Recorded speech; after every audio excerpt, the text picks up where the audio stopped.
मणिपुर की नुपी सिंह अखनना लुपा करोड़ 450 स्टेट बजेट हापलगनी हाइना चीफ मिनिस्टर युमनांग खेमचाना फोंदोखरे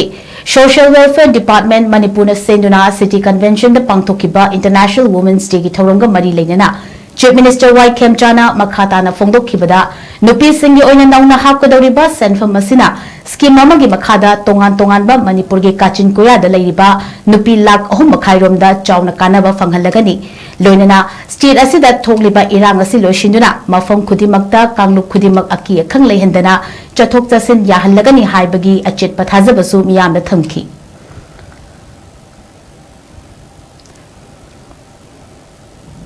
मणिपुर की इतिहास की ताकत क्या है मणिपुर की इतिहास अमरुंग नसीबी स्टेट की मणिपुर की संधि से मायने सिंगल ताकत क्या है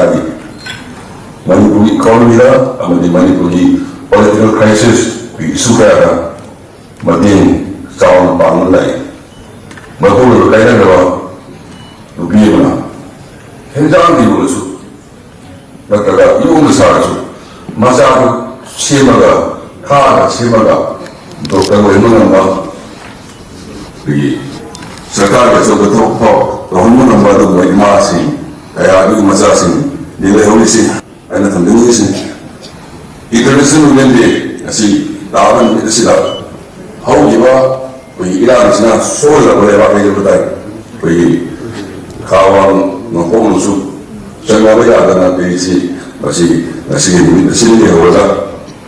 चंगावे आदमी ना भी हमारे सोल तो मिजरी लोग ना नसीब मिर्चिला इलाज ना सोल रबर मणिपुरी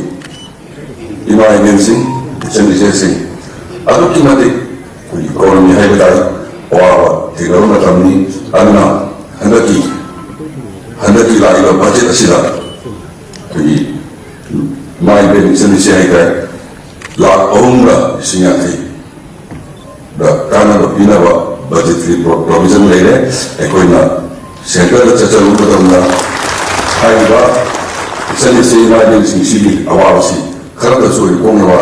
कोई अंदर की सही सी लाइव सही 2026-27 350 करोड़ हाफ चले